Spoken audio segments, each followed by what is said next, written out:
የዮሐንስ ወንጌል ምዕራፍ 20 ቁጥር 1 ጀምሮ እንደዚህ ይላል።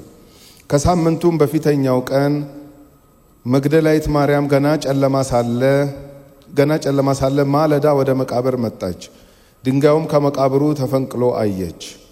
እየሮጠችም ወደ ስምዖን ጴጥሮስና ኢየሱስ ይወደው ወደ ነበረው ወደ ሌላው ደቀ መዝሙር መጣ። ጌታን ከመቃብር ወስደውታል፣ ወዴትም እንዳኖሩት አናውቅም አለቻቸው። ስለዚህም ጴጥሮስና ሌላው ደቀ መዝሙር ወጥተው ወደ መቃብሩ ሄዱ። ሁለቱም አብረው ሮጡ። ሌላው ደቀ መዝሙርም ከጴጥሮስ ይልቅ ፈጥኖ ወደፊት ሮጠና አስቀድሞ ከመቃብሩ ደረሰ። ዝቅም ብሎ ቢመለከት የተልባ እግሩን ልብስ ተቀምጦ አየ፣ ነገር ግን አልገባም። ስምዖን ጴጥሮስም ተከትሎ መጣ፣ ወደ መቃብሩም ገባ። የተልባ እግሩን ልብስ ተቀምጦ አየ። ደግሞም በራሱ የነበረውን ጨርቅ ለብቻው በአንድ ስፍራ ተጠምጥሞ እንደነበረ እንጂ ከተልባ እግሩ ልብስ ጋር ተቀምጦ እንዳልነበረ አየ። በዚያን ጊዜ አስቀድሞ ወደ መቃብር የመጣው ሌላው ደቀ መዝሙር ደግሞ ገባ፣ አየም፣ አመነም። ከሙታን ይነሳ ዘንድ እንዲገባው የሚለውን የመጽሐፉን ቃል ገና አላወቁም ነበርና ደቀ መዛሙርቱም ወደ ቤታቸው ደግሞ ሄዱ ይላል። ይሄ የዮሐንስ ወንጌል ምዕራፍ 20 እንግዲህ ኢየሱስ ከሙታን እንደተነሳ ገና ሌሊት ላይ ገና ሳይነጋ ዮሐንስ ሲነግረን መግደላዊት ማርያምን ተነስታ ሄዳ መቃብሩ አካባቢ ለማየት የሞከረችው ይላል። ባይዘው አራቱም የወንጌል ጸሐፊዎች ጽፈውታል ይሄንን ወደ መቃብሩ ጋር የተሄደውን ነገር ማለት ነው። ግን አብረዋት ሌሎች ሴቶች እንደነበሩ ማቴዎስም ያነሳል፣ ማርቆስም ሉቃስም ያነሳል። በእርግጥ ዮሐንስም በደንብ ካያችሁት ቁጥር 2 መጨረሻ አካባቢ እንደዚህ ይላል። ሌላው ደቀ መዝሙር መጣ፣ ጌታን ከመቃብር ወስደውታል፣ ወዴትም እንዳኖሩት አናውቅም አለች። ብቻዋን ሆና አናውቅም እንዴት ይባላል? እንደ ጃንሆይ ነው የምታወራው አይደለም፣ አብረዋት ነበሩ ማለት ነው። ስለዚህ ሌሎቹ 3 ወንጌል ጸሐፊዎች ከሷ ጋር ሌሎችም ሴቶች ነበሩ የሚለውን በደንብ ያስረግጥልናል ማለት ነው። ዮሐንስም እዚህ ጋር ጀስት እንደ ፎከስ አድርጎ መግደላዊት ማርያም ላይ ለመናገር ፈለገ እንጂ አብረዋት የነበሩ ስላሉ ነው። ለዮሐንስና ለጴጥሮስ ነው ሄዳ የነገረቻቸው። ወዴት እንዳኖሩት አናውቅም ስትል እኔ ተናጋሪ ሆንኩኝ እንጂ ሌሎችም አብረው የነበሩ ምስክር ከፈለጋችሁ ብላ እነሱን እንደ ሪፈረንስ እየጠቀሰች ነው ማለት ነው። ይሄ ቀን እሁድ ነው። ለምንድን ነው ከሳምንቱ የፊተኛው ቀን እንዴት እሁድ ይሆናል? ሰኞ ነው እንጂ እንዴ! መጽሐፍ ቅዱስ ስናነብ እኮ እዛ ዘመን ላይ ሄደን እንጂ የእኛን ዘመን ይዘን አይደለም የምናነበው። ሁልጊዜ መጽሐፍ ቅዱስ ሲነበብ ለዛ ዘመን ምን አለ፣ ከዛ ብሪጅ ትሰሩና ለእኛ ምን ይላል ነው። እንደዚህ ነው የሚነበበው። በእነሱ ዘመን የሳምንቱ መጨረሻ ቀን ቅዳሜ ነው፣ ሰንበት ቅዳሜ ስለነበረ ማለት ነው። ስለዚህ አዲስ ቀን የሚጀምረው መቼ ነው? እሁድ ነው። ከኢየሱስ ትንሣኤ በኋላ እኮ ነው እሁድ የመጨረሻው የሳምንቱ ቀን ተብሎ አዲስ ቀን ወደ ስራ እንግባ የምንለው ሰኞ የምንሄደው በእኛ ዘመን ነው። በእኛ ዘመን ኢኔሴንስ ከሐዋርያቱ ዘመን ጀምሮ ያለው ማለት ነው እንጂ በብሉይ ኪዳን ዘመን የእስራኤል ልጆች የሳምንቱ የመጨረሻ ቀን መቼ ነው ብትሉ ቅዳሜ ነው የሚሏቸው። ልክም ናቸው። አዲሱ ቀን መቼ ይጀምራል? እሁድ ይጀምራል። ስለዚህ ነው ከሳምንቱም በፊተኛው ቀን መግደላዊት ማርያም ብሎ የሚጀምረው ገና የጨልሞ ሊነጋጋ ሲል ነው ወደ መቃብሩ ቦታ ስትሄድ የምንመለከተው። እዛ ስትሄድ ያየችው ነገር ግራ አጋባት።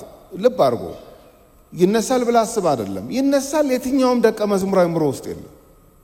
ደጋግሞ ነግሯቸዋል። ከዚህ ነገር ምንም አላስተዋሉም ነው የሚለው። በቃ ምንም አልገባቸው። ለምንድን ነው የማይገባቸው? ስንት ነገር ይገባቸው አይደለም እንዴ? የሚጠብቁት መሲህ የሚሞት መሲህና ሞቶ የሚነሳ መሲህ ስላልሆነ እንጂ ብዙ ነገርማ ይገባቸዋል። ይሄ ነገር ግን በጭራሽ አይገባቸውም። ስለዚህ ስትሄድ አስከሬኑ ቦታ የለም፣ መቃብሩ ባዶ ነው።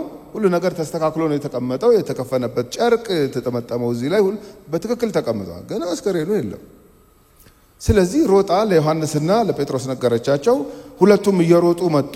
እንግዲህ የሁለቱንም ካራክተር ተመልከቱ። በሩጫ ዮሐንስ ቀደመው። እንዴት እንደቀደመው አላውቅም። ዝም ብላችሁ በወንጌሉ ስትመለከቱ መቅደም ያለበት ጴጥሮስ ነው፣ ፈጣን ስለሆነ ማለት ነው።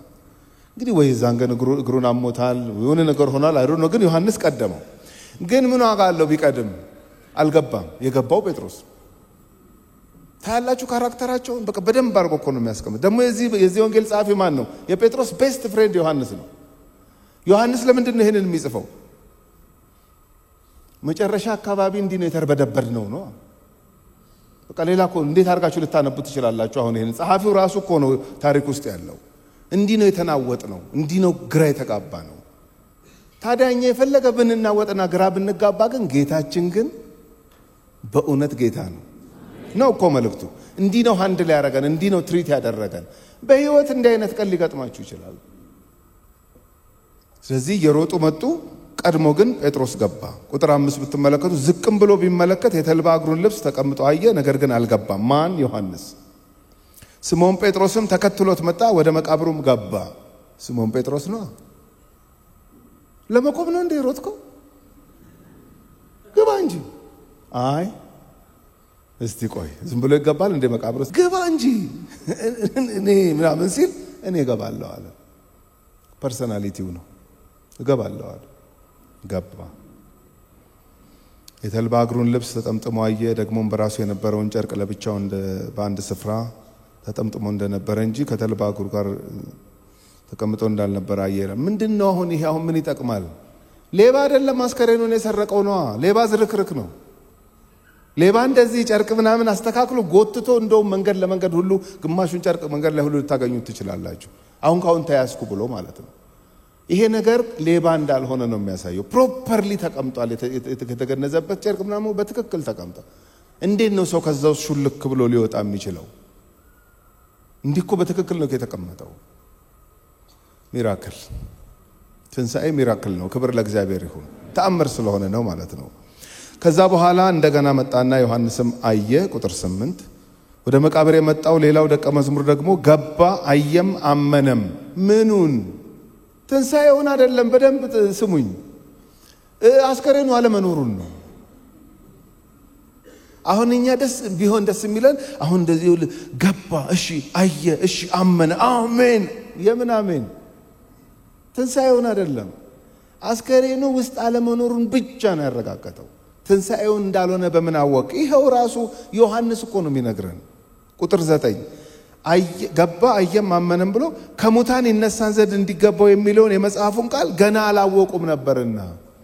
ዮሐንስ 20 ላይ ኢቭን 21 ላይ አላወቁም፣ አላወቀችም፣ አላወቀም በተደጋጋሚ የተጻፈ ቃል ነው። አያውቁም ነበር። ትንሽ እንኳን ትዝ አይላቸው፣ ምንም ትዝ አይላቸው። የሰው ልጅ አልፎ ይሰጣል፣ በካህናት አለቆች ይደበደባል፣ ይተፋበታል፣ እንደዚህ ይሰቅሉታል፣ ይገሉታል፣ ይሞታል፣ በሶስተኛው ቀን ይነሳል። እሱ አለ እንጂ እነሱ መች ገባቸው? ምንም ልባቸው ውስጥ አልገባም ይሄ ነገር። ከዚህ የተነሳ ዮሐንስ መቃብር ውስጥ ገብቶ እንኳን አይቶ ተነስቶ ይሆን እንዴ ብሎ እንኳን ጥርጣሬም አላደረብኝ። ከባለቤቱ ልትበልጡ ነው? ባለቤቱ እኮ ነው አላወቅኩም የሚለው። ቃሉ ጭራሽ አልመጣልኝም ነበረ። ከሙታን ይነሳል በሶስተኛው ቀን የሚለው ምንም ትዝም አላለኝም። ይሄንን አየ። ሁለቱ አረጋገጡ። ኦፍ ኮርስ ማርያምም አለች፣ መግደላዊት ማርያም። ከዛ ምን አደረጉ? ቁጥር 10 ደቀ መዛሙርቱም ወደ ቤታቸው ደግሞ ሄዱ። በቃ ታዲያ ገበያ ይዙሩ? እሱን ሰቅለው የገደሉት እኮ ቀጥለው እኮ ተከታዮቹን ነው የሚፈልጓቸው። ስለዚህ ያላቸው ምርጫ መደበቅ ብቻ ነው።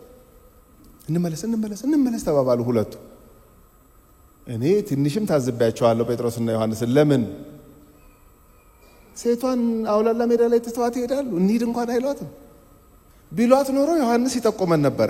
መግደላዊት ማርያምን እንዴት ነው እኛ በቃ እሺ የለም አስከሬኑ የለም እሺ እንዳልሽው በቃ ተሰርቆ ሊሆን ይችላል፣ እኛ ምን አቅም አለን ታዲያ? አስከሬን ከሰረቀ ሰው ጋር ግብ አንገጥም፣ ነይ እባክሽ እንሂድና በራችንን እንዝጋ ብለን ስንጠይቃት ሂዱ ከፈለጋችሁ እናንተ ፈሪ ሁላ ምናምን አለችንም አይልም ዮሐንስ። ግብዣውንም የሰጠው እንትን ያደርጓት አይመስለኝም። እንደው ነገረ ስራን ሰያት በጣም ዲተርሚንድ ስለሆነች ከዛ ማትነቃነቅ አይነት ታይፕ ስለሆነች ትተዋት እንደሄዱ ነው የማስበው። ግን በጌታ እህታቸው አይደለችም እንዴት ትተዋት ይሄዳሉ? ዮሐንስን ጠይቁት ስታገኙት ወደፊት። እኔ አላቅም ለምን ትተዋት እንደሄዱ። ትተዋት ሄዱ፣ ወደ ቤት ገቡ። ቁጥር 11 ማርያም ግን አጻጻፉን ታያላችሁ። ራሱ ዮሐንስ እኮ ነው የሚነግረን። እኛ እንደዚህ ተመልሰን ፈርተን ሎክዳውን አርገን ቤት ስንገባ እሷ ግን ብሎ የእሷን ይተርክልናል። እሷ ምን አደረገች? እዛው ቀረች እያለቀሰች። ከመቃብሩ በስተውጪ ቆማ ነበረ። ስታለቅስም ወደ መቃብር ዝቅ ብላ ተመለከተች።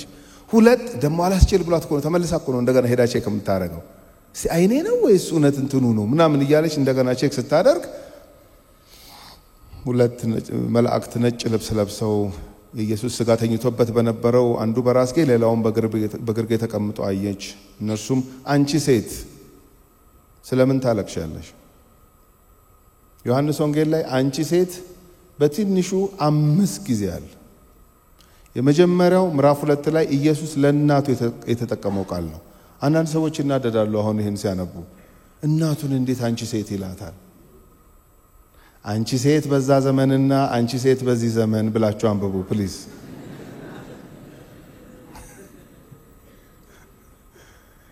ኢየሱስ ላለው አሁን እኔ ማስተካከያ ልሰጥና የሆነ ነገር እችላለሁ እንዴ? አልችልም እኮ ምን ማለት ነበር ብሎ ማጥናት ነው የሚሻለው። ዮሐንስ 4 ላይ ሳምራዊቷን ሴት አንቺ ሴት ብሏታል ኢየሱስ። ዮሐንስ 8 ላይ ያቺ ስታመነዝር ተገኘች የተባለችው ሴት አንቺ ሴት ብሏታል። ዮሐንስ 19 ላይ መስቀል ላይ ሆኖ አንቺ ሴት እነሆ ልጅሽ ለዮሐንስ ማርያምን ማለት ነው። ይሄው መላእክቶቹ ደግሞ መግደላዊት ማርያምን አንቺ ሴት ወረድ በሉ። ራሱ ጌታ ኢየሱስ ደግሞ ምን ይላታል? ቁጥር 15 ላይ ኢየሱስም አንቺ ሴት ስለምን ታለቅሻለሽ? ይሄ ቁጭ ተብሎ የሚጠና ቃል ነው ማለት ነው። በዮሐንስ ወንጌል ውስጥ ይሄን ያህል ጊዜ አንቺ ሴት ከተደጋገመ ያኔ አንቺ ሴት ምን ማለት ነው፣ ዛሬ አንቺ ሴት ምን ማለት ነው ብሎ ማጥናት የሁላችን የቤት ስራ ነው የሚሆነው ማለት ነው። ይሄንን ሳናደርግ እንቀርና ኢየሱስ አንቺ ሴት እንዴት ይላታል? ይቆረቁረናል። እንዴት ይላታል? አንቺ ሴት ያክብሮት ንግግር እንጂ የንቀት ንግግር አይደለም። ቀድሞውንስ ጭንቅላታችን እንዴት እንዲህ ሊያስብ ቻለ? እናትና አባትህን አክብር የሚል ትእዛዝ የሰጠው ማን ነው? ራሱ አይደለም?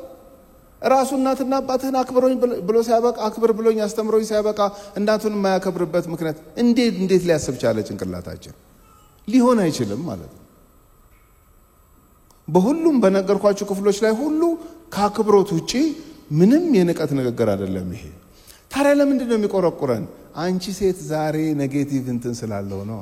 አሁን እኔ ከዚህ ፕሮግራም ጨርሼ የቤት ገብቼ ባለቤቴን አንቺ ሴት ስላት ቀጥሎ ወድሻለሁ ነው ነገር አትፈልጊኝ እንደሆነ የታወቀ ነው። በቃ አያችሁ አሁን እኛ ስቃያችን ምንድነው? አንቺ ሴትን ዛሬና አንቺ ሴትን ድሮ ምን እንደሆነ ስለማናት በጣም ነው ስትራግል የምናደርገው። መላእክቶቹም አንቺ ሴት ለምን ታለቅሻለሽ? ኢየሱስም ራሱ እሷ አወቃት፣ እሷ ናት ያላወቀችው። አንቺ ሴት ለምን ታለቅሻለሽ? እንዴት አታለቅስ? ህይወቷ እኮ ነው። አዲስ ህይወት እኮ ያለማመዳት እኮ ጌታ ነው ይሄ ጌታ። ከ7 አጋንንት አይደለም ነፃ ያወጣት? 7 አይደለም አንድ ከባድ አይደለም እንዴ? ከአንድ የተላቀቀ ራሱ እኮ ቀላል እኮ አይደለም። እሷ እኮ ከ7 አጋንንት ነው ነፃ ያወጣችው። ብዙ የተደረገለት ብዙ ይወዳል። ምንም ይሁን ከዚያ ልነቃነቅም ማለች ቀናት። የሚገርማችሁን እዛ በመቆየቷ መጀመሪያ የተነሳውን ጌታ ያየችው እሷ ናት። በጣም እድለኛ ናት። ለምን ታለቅሻለሽ? ጌታዬን ወስደውት። ለምን ታለቅሻለሽ? ጌታዬን ወስደውት። አንዴ ነው ስሟን የጠራው ማርያም አላት። አሁን ማርያም ስንት ሰው ጠርቷታል ማርያም ብሎ። እንዴት ለየችው? ዮሐንስ ወንጌል ምዕራፍ 10 ቁጥር 3 እና ቁጥር 4 በጎቼ ድምጼን ይሰማሉ። በጉ ነች። ድምጹን ሰማች፣ አወቀችው፣ ለየችው እንጂ የሷን ስም ብዙ ሰው ሊጠራው ይችላል። ዮሐንስ ይጥራት፣ ጴጥሮስ ይጥራት፣ ሌላ ሰው ይጥራት፣ ኢየሱስ ይጥራት፣ በምን አወቀች? ኢየሱስ እንደሆነ አውቃ ነው። ረቡኒ አለችው። ማይ ቲቸር፣ መምህር፣ ይሄን ድምጽ አውቀዋለሁ አለች። ክብር ለጌታ ይሁን። ይሄ የትንሣኤ ጌታ መጀመሪያ እንግዲህ ሲነሳ ለመግደላዊት ማርያም ተገለጠ። ከዛ ሌሎቹ የወንጌል ጸሐፊዎች እንደሚነግሩ ለጴጥሮስ ለብቻው ተገልጦለታል። ከዛ ለኤማሁስ መንገደኞች ለሁለቱ ደቀ መዛሙርት ተገልጦላቸዋል። እያለ እንግዲህ ለሁሉም የተገለጠበት ታሪክ በአራቱም ወንጌሎች ተጽፎልናል። አሁን ምዕራፍ 20 ቁጥር 19 ላይ ልሂድ። ያም ቀን ይላል ለመግደላዊት ማርያም ተገለጠና ሂጂ ለወንድሞቼ ንገሪያቸው። በጣም እነሱ እኮ ፈርተው በር የዘጉ ደቀ መዛሙርት ናቸው። ኢየሱስ ግን ምንድነው የሚላቸው? ወንድሞቼ። በጣም ይገርመኛል። አሁን የሚጠብቁት ምንድነው? ቢመጣ እንኳን ኢየሱስ ተግሳጽ ነው የሚጠብቁት። ፈሪ ሁላ ተበታተንክ አይደል? ሰው ትመስላለህ እንዲህ ሲያው የሚል ነው የመሰላቸው እነሱ። በፍጹም እሱ እንደዚህ አይነት ጌታ አይደለም። ቀድሞም ነግሯቸዋል። እረኛውም ምታ መንጋው ምን ይሆናል? ይበተናል። ዘካርያስ እኮ ትንቢት ተናግሯል። ዛሬም ቢሆን ይሄ ሊትራሊ ብትወስዱት እኮ እረኛ ከተመታ መንጋ ይበተናል። መንጋ እኮ መንጋ የሚሆነው እረኛ እስካለ ድረስ ነው። የሚጠጣውን ውሃ የሚያገኝበት ቦታ፣ የሚበላው የሚያገኝበት ቦታ፣ ከተኩላ እንዴት መጠበቅ እንዳለበት የእረኛው ኤግዚስት ማድረግ መኖር ነው ለመንጋው ዋስትና የሚሆነው። ስለዚህ እረኛው ሲያዝና እረኛው ሲመታ መንጋው መበተኑ የታወቀ ነው። ኢየሱስ ይሄን ያውቅ ነበረ። ስለዚህ ወደ ተበተኑት ወደ እያንዳንዳቸው ነበር የሄደው። ለምን ካላችሁኝ ዮሐንስ ወንጌል ምዕራፍ 13 ቁጥር 1 የወደዳቸውን እስከ መጨረሻ ወደዳቸው። ክብር ለጌታ ይሁን። የጌታ ፍቅር የማይለወጥ ፍቅር ነው። ይሄን በህይወታችን ፕሩቭ አድርገናል ሁላችንም። እኛ ስንቴ ነው ሙዲ ሆን ነው የተቀያየር ነው። ጌታ ስለማይቀያየር ነው ዛሬም በቤቱ ያለን። ስለዚህ ደቀ መዛሙርቱም ለምን ኤግዚስት አደረጉ? ለምን በረቱ? ጌታቸው የማይለወጥ ጌታ ስለሆነ ማለት። ስለዚህ መጣ፣ በር ዘግተው ወደ ተቀመጡበት። እንደዚህ ይላል ቁጥር 19 ያም ቀን እርሱም ከሳምንቱ ፊተኛው በመሸ ጊዜ ይላል። እሁድ ማታ ማለት ነው። ይሄ ቅዳሜ ሊነጋጋ ሲል ማርያም ሄደች፣ እዛ ነጋ። ከዛ ደግሞ እሁድ ወደ ማምሻው አካባቢ ደግሞ ደቀ መዛሙርቱ በራቸውን ዘግተው ደንግጠው በፈሩበት ቦታ ጌታ ኢየሱስ መጥቶ ሲገለጥላቸው እናያለን። ሲገለጥ ያላቸው እንደዚህ ነው። ደቀ መዛሙርቱ ተሰብስበው ነበር ይልና ወደ ታች አካባቢ ብታዩ ኢየሱስም መጣ፣ በመካከላቸው ቆሞ ሰላም ለእናንተ ይሁን አላቸው። ዮሐንስ 14 ላይ ሰላሜን እሰጣችኋለሁ አላላቸው? እኔ የምሰጣችሁ ሰላም ዓለም እንደሚሰጠው እንደ ፕሮሚሱ እንደገባላቸው ቃል ነው እያደረገላቸው ያለው። ሰላም ለእናንተ ይሁን አላቸው። ኦፍ ኮርስ ሰላም ያስፈልጋቸው ነበር። በጣም ኮንፊውዝድ ሆነው ነበር። አስቡት፣ ፕሮፌሽናችሁን ትታችሁ ፋሚሊያችሁን ትታችሁ 3 ዓመት ተኩል ተከትላችሁት አውላላ ሜዳ ላይ መውደቅ እንዴት ነው ሰላም የማያሳጣው? በቃ የዘመድ መሳቂያ ስትሆኑ እኮ ነው የሚታያችሁ። ነግረናት ነበር፣ አያዋጣሽም ብለናት ነበር፣ ነግረነው ነበር ነው እኮ የሚባሉት እኮ በዘመድ እና በጓደኛ ማለት ነው። ስለዚህ ከፍተኛ መታወቅ ከፍተኛ ግራ መጋባት ውስጥ ስለነበሩ ጌታ መጣና ሰላም ለእናንተ ይሁን አላቸው። ከዛ እጆቹን ጎኑን አሳያቸው፣ ኑ እዩ አላቸው። ከዛ በኋላ ቁጥር 21 የመጀመሪያው ከትንሣኤ በኋላ ኢየሱስ የሰበከው ስብከት ይሄ ነው። ቁጥር 21 ኢየሱስም ዳግመኛ ሰላም ለእናንተ ይሁን፣ አብ እንደላከኝ እኔ ደግሞ ልካችኋለሁ። እቺ ወሳኝ ቃል ናት። ኢየሱስ እንደተነሳ ካወቀ አንድ ሰው እና የተነሳው ጌታ ከተገለጠለት በኋላ በህይወቱ ምንድነው የሚሆነው ካላችሁ መልእክተኛ ነው የሚሆነው። ቅድም ስንዘምር የነበረው መዝሙር እመሰክራለሁ ጌታ ማዳንህን፣ መስክሩ ማዳኔን ነው እኮ። አብ እኔን እንደላከኝ እኔ ምን አረጋችኋለሁ? እልካችኋለሁ። ኮሚሽን ትደረጋላችሁ። ዮሐንስ 17 ላይ ጸሎቱ ላይ እንደዚሁ ብሏል። አባቴ እኔን እንደላከኝ እኔ ደግሞ እናንተ ምን አረጋችኋለሁ? እልካችኋለሁ እያለማመዳቸው ነበር። እቺ የመጀመሪያ ስብከቱ ናት። ከትንሣኤ በኋላ ኢየሱስ ምን ሰበከ ካላችሁኝ አብ እኔን እንደላከኝ እኔ ደግሞ እናንተን ምን አረጋችኋለሁ? እልካችኋለሁ። የዚህ ዕለት ማን የለም? ቶማስ፣ ዲዲሞስ ቶማስ። ያልነበረ ሰው ደግሞ ይረብሻል። ወንድሞች በህብረት ቢቀመጡ መልካም ነው። በዛ ህይወት በረከት እግዚአብሔር አዟል። የሌለ ሰው የመጣለት መግባባት ያቀተዋል። በቅዱሳን ህብረት ውስጥ መገኘት ብዙ ብሌሲንግ አለው፣ ብዙ በረከት አለው። ሚስ ባደረግን ቁጥር ላግ እናረጋለን ማለት ነው ወደ ኋላ። አሁን በዚህ ቀን ማን የለም? ዲዲሞስ ቶማስ የለም። ቶማስ ምን አይነት ፐርሰናሊቲ ነው ያለው ብዬ ሳስብ ወደ ኋላ ሄድኩኝና ዮሐንስ 11 ላይ አየሁት። ዮሐንስ 11 ላይ ኢየሱስ አልዓዛር ሞተ የሚል መረጃ ደረሰው። ሞተ? አዎ። ስንት ቀን ነው? 4 ቀን ሆኖታል። ኦኬ እንሄዳለን አለ ደቀ መዛሙርቱን ይዞ ማለት እንሄዳለን፣ ወደ ቢታንያ እንሄዳለን፣ እንቅልፍ ነው እናስነሳዋለን ሲል ቶማስ ምን ይላል? እኛም እንሂድና እንሙት። ካራክተሩን እኮ ነው የሚያሳየው። ትንሽ ፈኒም ነገር ነው፣ ስትሬት ፎርዋርድም ነው ደግሞ። ዮሐንስ ወንጌል ምዕራፍ 14 ቁጥር 1 ጀምሮ ስታነቡ ደግሞ ልባችሁ አይታወክ፣ በእኔ መኑ በአባቴ መኑ፣ ስፍራ ላዘጋጅላችሁ ሄዳለሁ፣ ከዛ ተመልሼ መጥቼ ወስዳችኋለሁ፣ ደግሞ መንገዱንም ታውቃላችሁ ሲባል መንገዱን እንዴት ነው የምናውቀው አለ። ወደ ላይ ሄደን አናውቅ። ወደ ቢታንያ ቢሆን እሺ፣ ከዚህ በፊት አልዓዛርን ለማስነሳት ሄደናል። ወደ ገሊላ ወደ ቅፍርናሆም ቢሆን እሺ፣ ወደ ሰማይ ሄዳለሁ እያልኩ መንገዱን ታውቃላችሁ። እንደዚህማ አትለን፣ እንደዚህማ አትለን። አያችሁ ካራክተሩን። ይሄ ሰው ስትሬት ፎርዋርድ ነው። ይሄ ምን ይጠቅመናል ካላችሁኝ ኢየሱስ ያስከተላቸው ደቀ መዛሙርት አንድ አይነት አልነበሩ። አሁን እኛ ነን አንድ አይነት ለመሆን የምንሰቃይ። ቢ ዩርሰልፍ። ፈጠን ያልክ ከሆንክ ቀጥል፣ የተረጋጋህም ከሆንክ ቀጥል። አሁን የተረጋጋ ሆነ በስተርጅና ተነስተህ ልፍጠን ብትል ይሆንልሃል? ይሆንልሃል? ትችላለህ? አይሆንም።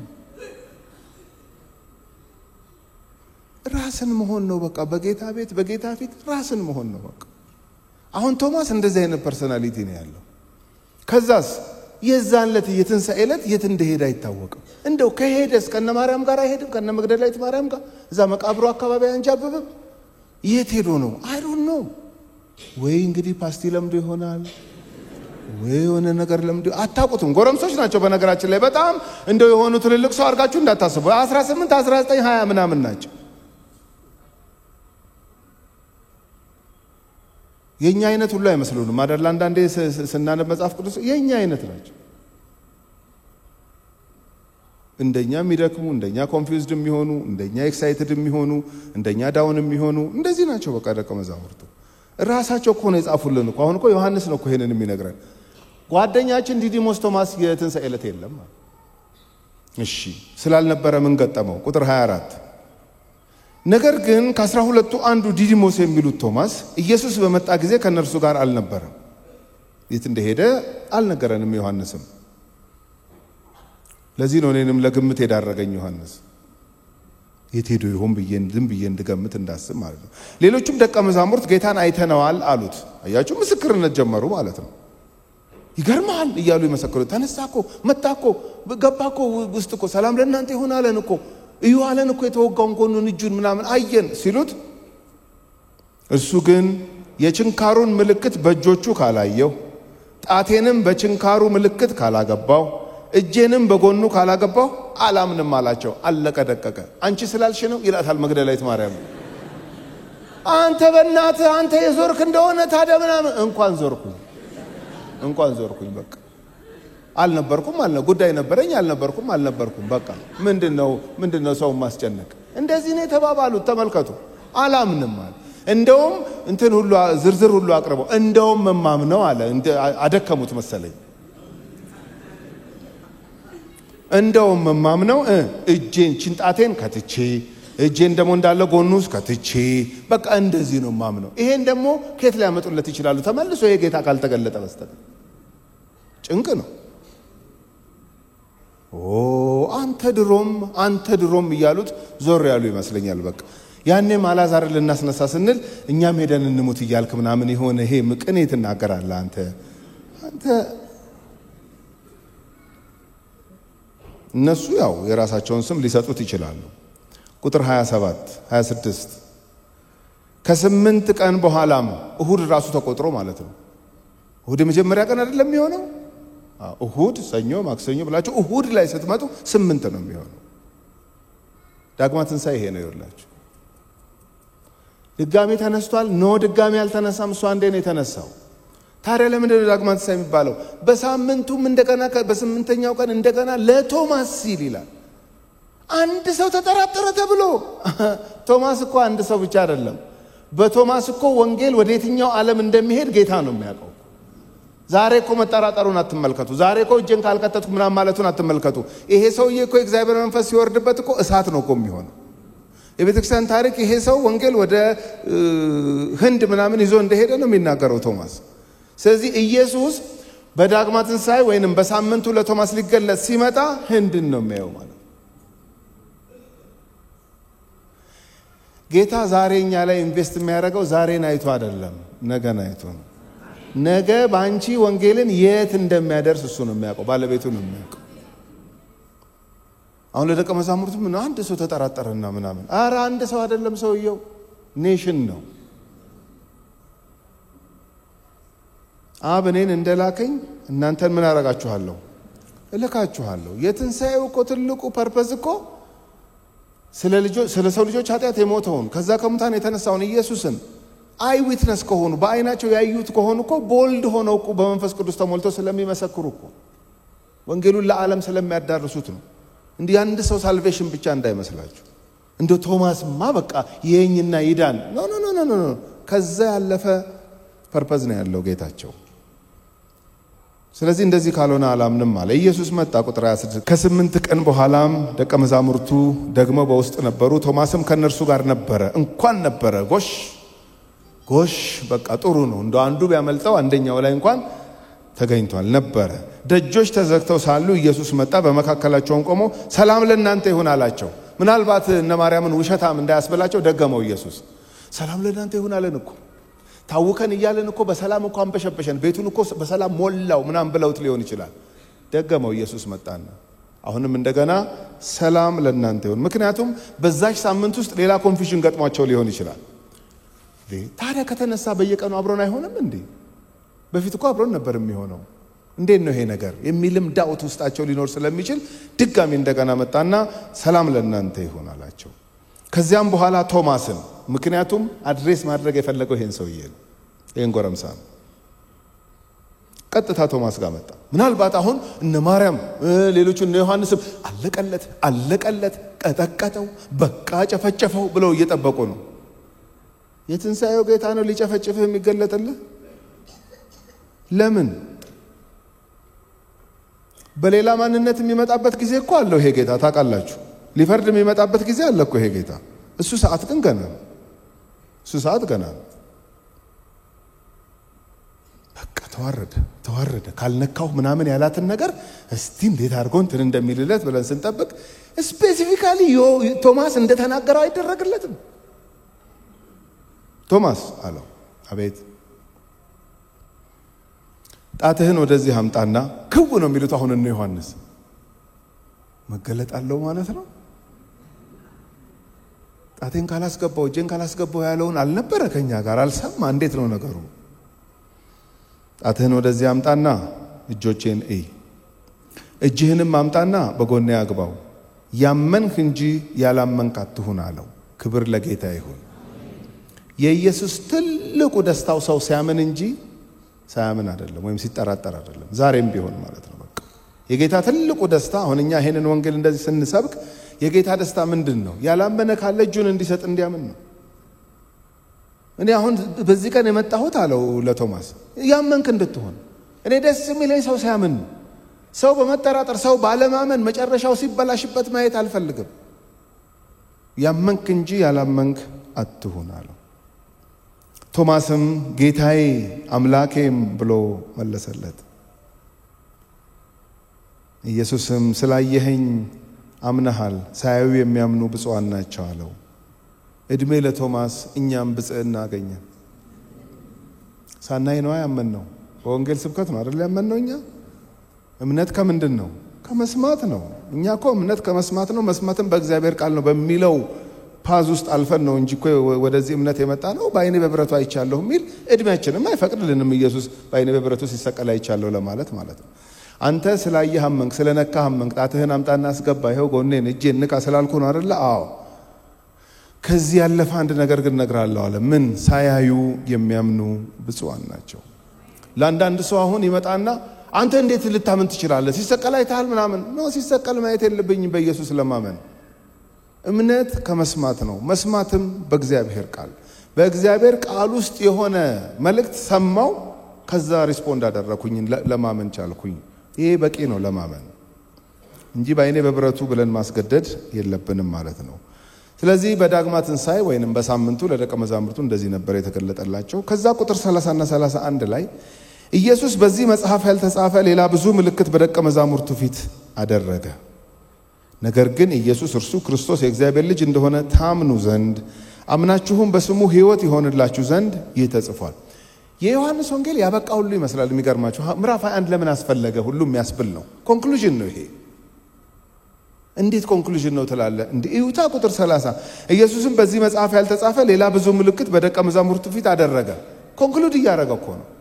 እኔ ሴሌክቲቭ ሆኜ እግዚአብሔር መንፈስ እንደነዳኝ እነዚህን ጻፍኩ እንጂ ኢየሱስማ ከዚህ በላይ በእኛ በደቀ መዛሙርቱ ፊት ብዙ ታምር ሰርቷል ነው የሚለው ዮሐንስ። ግን በቃ እኔ ልጽፍ የተነሳሁት እነዚህን ነው የሚለው። ደግሞ የሚገርማችሁ ዮሐንስ የጻፋቸው ነገሮች በሙሉ ከሶስቱ ወንጌል ጸሐፊዎች 90% አይመሳሰልም። ሶስቱ ወንጌላት ሲኖፕቲክ ጎስፕልስ ይባላሉ። የማቴዎስ ወንጌል፣ የማርቆስ ወንጌል፣ የሉቃስ ወንጌል በጣም ይመሳሰላሉ። ኮንቴንታቸው ተመሳሳይ፣ አንድ አይነት ነገር ነው የሚያወሩት ሶስቱ። ዮሐንስ ደግሞ በፍጹም እነሱ ያወሩትን አይደለም የሚያወራው። ታዲያ ምን ማለቱ ነው? ምናልባት ሌሎቹ ደቀ መዛሙርት የጻፉትን ትቶ እሱ እነዚህን ስለተናገረ ኢየሱስ በእኛ መካከል ያደረገው ታምርና ምልክት ይሄ ብቻ እንዳይመስላችሁ፣ ሌላም ብዙ አድርጓል። ለምሳሌ ማቴዎስ ጽፎታል፣ ማርቆስ ጽፎታል፣ ሉቃስ ጽፎታል። ምዕራፍ 21ን ሲጨርሰው እንደውም ዓለም አትበቃም እሱ የሰራውን ነገር እንጻፍ ብንል በጣም ብዙ ነው ብሎ ይናገራል። ግን ምን ይላል? ፐርፐዜ ግን ይላል 1000ም ጻፍኩ 8 ምልክትም ጻፍኩ፣ ዓላማዬ አንድ ነገር ነው። ምን?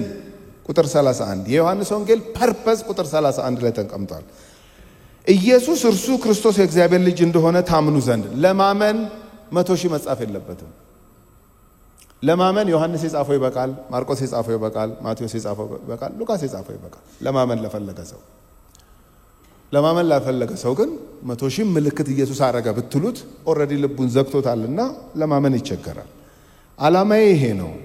እሱ ክርስቶስ የእግዚአብሔር ልጅ እንደሆነ ታምኑ ዘንድ አምናችሁም በስሙ ሕይወት ይሆንላችሁ ዘንድ ይህ ተጽፏል ይላል።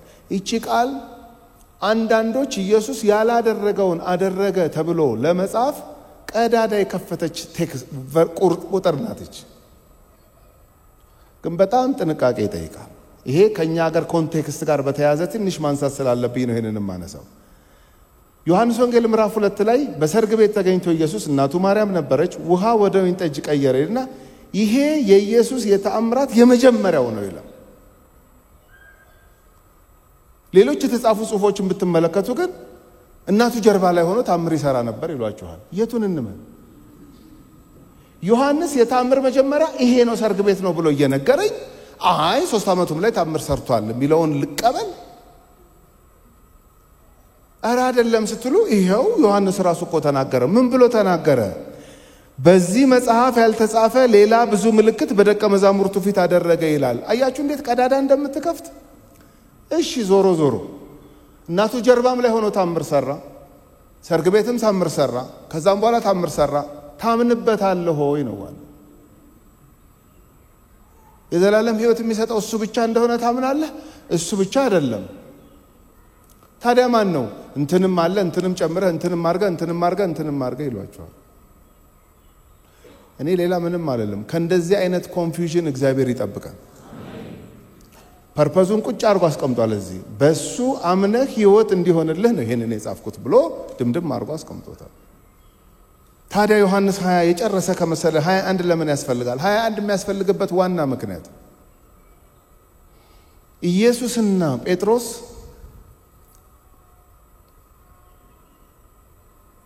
የሻከረ ግንኙነት ነው የነበራቸው። መስቀሉ አካባቢ ቀያፋ ግቢ ሲገባ ጴጥሮስ ሊቀ ካህናቱ ግቢ ማለት ነው፣ ኢየሱስ ሊፈረድበት ወደ ውስጥ ከዮሐንስ ጋር ሲገባ በር ላይ ጠባቂው አትገባም ብላ መልሰዋለች ጴጥሮስን እና እዛ ግቢ ውስጥ ነበር ያለው። ዶሮ አንዴ ኩኩሉ ሳይል አንተ 3 ትክደኛለህ ብሎ ጌታ ኢየሱስ ነግሮት አልክድህም ብሎ ተከራክሮ የተባለው ተፈጸመ። እዛ ግቢ ውስጥ ሌሊት እሳት እየሞቀ እያለ አንተ ከገሊላ ነህ ከዚህ ሊፈረድበት ከገባው ሰውዬ ጋር ነህ ሲል አላቀውም አለ። ኦኬ እንደገና ዞር ብሎ ሌላ ቦታ ደግሞ እሳት ሲሞቅ አንተ ከሱ ጋር የዚህ ግቢ ሰው አይሰማም እንዴ? አላቀውም። እሺ እንደገና 3ኛ አንተ ከሱ ጋር አላቀውም ብሎ ሲክድ ዶሮ ሲጮህ ኢየሱስ ተፈርዶበት ሲወጣ እኩል ግጥምጥም አለ። አለቀሰ ይላል። አይ ሰው አለመስማት። ትክደኛለህ ሲለኝ ተከራክሬ እኔ 3 ስክድ ዶሮ ሲጮህ እሱ ተፈርዶበት ሲወጣ ብሎ እንባው ዱብ እንትን ነው። ጴጥሮስ ፈጣን ነው ምናምን፣ ግን ይሄ ሆደ ቡቡ ነው። አልቃሻ ምርጥ ሰው ልበ ደንዳና አይደለም፣ ስብር የሚል ሰው ነው። አለቀሰ ይላል። ንስሐ እኮ እየገባ ነው። አለቀሰ። በቃ እኔ ሊክደው የማይችለው ነገር ነው ግጥምጥም ያለው ማለት ነው። እንደዚህ ነው የተለያዩት። ልብ አድርጉ። አልወጣለትም ገና። ከሙታን ከተነሳ በኋላ ኢየሱስ ታይቶታል ለስምዖን ጴጥሮስ። ታይቶታል፣ ግን ኮንቨርሴሽን የላቸውም። ገብቷችኋል? ዲል አልተደረገም። ቁጭ ብለው በስነ ስርዓት በቃ እንትን ሪኮንሲሊዬሽን ወይንም ይሄ መታረቅ አይነትና እንደገና ኮሚሽን የመደረግ እንትን ይቀረዋል ጴጥሮስ። ዮሐንስ 21 ሳይኖር ሐዋርያት ሥራ ምዕራፍ 1 ምዕራፍ 2 ጴጥሮስም ተነስቶ በበዓለ 50 ቀን ሰበከ የሚለው ቢቀጥል ምን ችግር አለው? ክፍተት ተፈጥሯል እኮ ኦሬዲ። ስለዚህ ዮሐንስ ለምንድነው ዮሐንስ ወንጌል ምዕራፍ 21 የጻፈው ካላችሁኝ እኔ የሚገባኝ የጴጥሮስና የጌታ ኢየሱስ ግንኙነት ተስተካከለ። እሱም ቅር እንዳለው አልቀረም፣ እንዳዘነ እንዳለቀሰ ብቻ አልቀረም። ጌታ ኢየሱስ እንዴት ሪስቶር ማድረግ እንዳለበት በዚህ ክፍል ላይ ልጻፍላችሁ። ለጴጥሮስ ያሳየውን ፌቨር ብሎ ነው የሚነግረን ዮሐንስ 21። ስለዚህ ዮሐንስ 21 ላይ ዋና የምናየው ምንድነው ካላችሁኝ ሪስቶሬሽን፣ መታደስ ማለት ነው። በቃ እንደገና ኮሚሽን ለመደረግ እንደገና ለመላክ አብ እኔን እንደላከኝ እኔ ምን አደርጋችኋለሁ ከመላካቸው በፊት ግን ጌታ ኢየሱስ ቁጭ አድርጎ ጴጥሮስን ይሄ ዶሮ ሲጮህ ምናምን ሶስቴ ካድከው ምናምን ነገር እኔ ኦሬዲ አውቀው ነበር አትጨነቅ በቃ ሰው እንዲህ አይነት ድካም እንዳለው እንደዚህ አይነት ክፉ ቀን እንደሚገጥመው እኔ አውቃለሁ አንተ ነህ እንጂ ማታውቀው ተከራከርከኝ እኮ የዛን ቀን ሁላችሁ በእኔ ተሰናከላላችሁ ስል ሁሉንም አንዴ ወደዛ እንትን አደረከና ይሄ ሁሉ ቢሰናከል እኔ ግን እስከ ሞት ድረስ አልክ አይደለም አዎ ግን እኔ ያልኩት አይደለም የሆነው አዎ ተረጋጋ ይዞ አሁንም ወደፊትም ገና ማአት ነገር ይገጥማል ይሄንን ወንጌል ይዘህ ከከተማ ከሀገር ስትዞር ብዙ ተቃውሞ ብዙ ስደት ስለሚገጥም ተረጋጋ ቁጭ ብለን እናውራ ብሎ ኢየሱስና ጴጥሮስ ቁጭ ብለው ያወሩበትና ከዛ በል እልክሃለሁ ብሎ የተላከበት ታሪክ ነው ዮሐንስ 21 ባይኖር ዘለን ሐዋርያት ሥራ ላይ ብንገባ ትንሽ ክፍተት ይፈጥራል ያን ክፍተት ያንን ጋፕ ለመሙላት ነው ዮሐንስ የጻፈው ተብሎ ይታመናል ዮሐንስ 21ን እያነበብኩ ልቀጥለው ከዚህ በኋላ ከዳግማ ትንሣኤ በኋላ ማለት ነው ከነገ ጀምሮ እንደማለት እኮ ነው አሁን በእኛ ኮንቴክስት ከዚህ በኋላ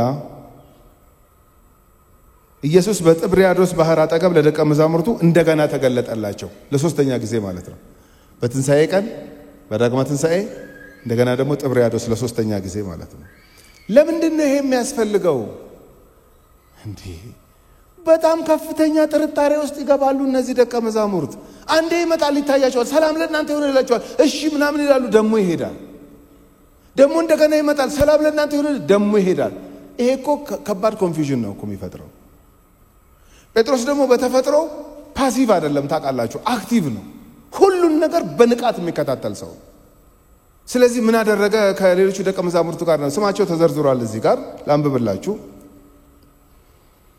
ለደቀ መዛሙርቱ እንደገና ተገለጠላቸው ቁጥር 2 ምዕራፍ 21 ቁጥር እንዲህም ተገለጠ ስምዖን ጴጥሮስና ዲዲሞስ የሚባለው ቶማስ እነዚህ ጉደኞች ማለት ነው ሁለቱም ከገሊላ ቃና የሆነ ናትናኤል የዘብዴዎስ ልጆች ዮሐንስና ያዕቆብ ማለት ነው ደግሞ ከደቀ መዛሙርቱ ሌሎች 2 ሲደምሩት 7 ናቸው አጅሬ ጴጥሮስ ጥብርያዶስ ውሃ አጠገብ ምናምን እንደዛ አካባቢ እኔ ምለው ያለ ይመስለኛል ተነስቶ ያው ፈጣን ነው በቃ እንዳልኳችሁ ነው ይው ሌላው ሆድሆዱን ሊበላው ይችላል እኔ ግን ይሄ ነገር ግን ተነሳ በየወጥቼ እንዳላወራ ደሞ ይሄዳል ደሞ በሳምንቱ ይመጣል ደሞ ይሄዳል እንዲህ ነው ህይወት የሚቀጥለው 3 ዓመት ተኩል አብረነው በገባበት ገብተን በወጣበት ወጥተን ሁሉን ነገር አብረነው በልተን ጠጥተን ነበር ይሄኛው አዲስ ስታይል ነው ይዘለቃል ይላቸዋል ጴጥሮስ አሮን ኖ ይላል አላቅም ያው በሂብሩ ማለት ነው በእንግሊዝኛ ሳይሆን አሮን ኖ ይላል you don't know I know what I'm going to do አላ ተነሳን ለምን ሰውየው ፈጣን ነው እንትን ልትሉት አትችሉም ጨርቁን ይዛችሁ እንደዚህ ቁጭ ባል ልትሉት አትችሉም በቃ ሲጠባበቅ ምናምን ንቅት ብሎ ነው የሚጠባበቀው በቃ ምንድነው ይሄ ነገር አለ ተነሳና ምኑ እንዴ ይመጣል ይሄዳል እንዴት ነው የሚሆነው ይሄ ነገር እና ምን አሰብክ እኔ አንድ ነገር አስቤያለሁ አለ ምን አሳ ለማጥመድ ሊሄድ ነው አለ ለካ ጀግና ነው እንጂ የጠፋው ሁሉም መሄድ ፈልጓል እንዴት ትላለህ ካላችሁ ታዲያ አይከራከሩትም እንዴ አንተ ደግሞ ተመልሰ ወደ አሳ ምን ማለት ነው ከአሳ አይደለም እንዴ ሰው ታጠምዳላችሁ የተባለው እንዴት ተመልሶ አሳ ጋር ይኬዳል አንድም ያለ የለም ለምን ከጴጥሮስ ወዲያ መገለጥ ላሳር አሳር አታውቁ ቁጥር 3 ስምዖን ጴጥሮስ አሳ ላጠምድ ሄዳለሁ አላቸው እነሱም እኛም ካንተ ጋር እንመጣለን አሉት አንድ የሚከራከር ጠፋ ጴጥሮስ ናቹራሊ ሊደር ነው ሰፈር ውስጥ አታውቁም እንደዚህ የሚያስከትል ሰው አሁን እኛ ሰፈር ድሮ ስፖርት ካለ አንድ ልጅ ስፖርት ነው ያን ሳምንት ተብሎ ፑሽ እና በተፈጥሯቸው እንደዚህ ሊድ የሚያደርጉ ሰዎች አሉ በቃ ምንም ኩዌስችን ሳታረጉ የምትከተሏቸው ማለት ነው ወዲያው ደግሞ ቀሩ አይደለም እንትን ይላችኋል እንትን ደግሞ ትገባላችሁ ደግሞ እንትን እንደዚህ ይወላችሁ በመድር ላይ ጥቂት ሰው ሊደር ነው ብዙ ሰው ተከታይ ነው ይሄ በቃ ይታወቃል እንደውም ምድባችን የቱ ጋር እንደሆነ ማወቅ ጥሩ ነው ምድቤን አውቃለሁ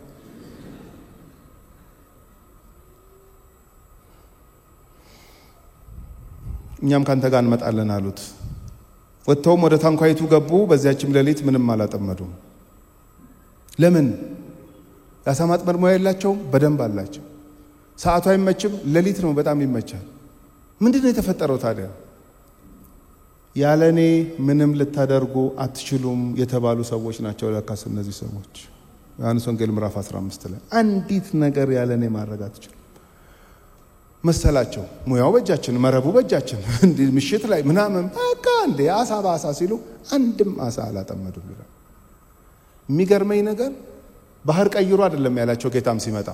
እዚህ ውስጥ እኮ ምንም የለም፣ እናንተ ደግሞ አይታያችሁም እንዴ? ኑ ተነሱ ሌላ ባህር ላይ፣ እዛው ባህር ላይ ነው። ታዲያ ለነሱ ለምን እምቢ አለ? ኢየሱስ ሲመጣ ለምን እሺ አለ? ያለኔ ምንም ልታደርጉ አትችሉም ነው በቃ። ቁጥር 4 በነጋም ጊዜ ኢየሱስ በባህር ዳር ቆመ። በጣም የሚያጽናናኝ ቃል። ለምን ያጽናናሃል ካላችሁ፣ በትንሣኤ ተገለጠላቸው። እሺ፣ በዳግማ ትንሣኤ ተገለጠላቸው እንደገና። እሺ፣ ሶስተኛ ለምን ይመጣል? በዛ ላይ ፌል ያደረገ ግሩፕ ሰክሰስፉል ቢሆኑ እንኳን እሺ፣ ፌል እኮ ያደረጉ የደከማቸው በቃ እንቅልፋቸውን አጥተው ሌሊቱን በሙሉ ሲለፉ ምንም ያላጠመዱ ሰዎች እኮ ናቸው። እነሱ ጋር እንዴት ይመጣል? የወደዳቸውን እስከ መጨረሻ ወደዳቸው።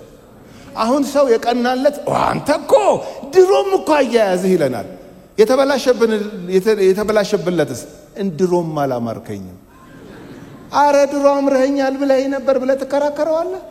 በቃ ካደኮ ድሮም አላማርከኝም አለህ እኮ።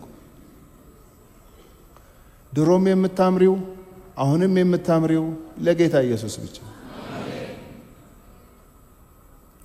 በፍጹም አልጠበቁትም እዛ ጋር ይመጣል ብለው።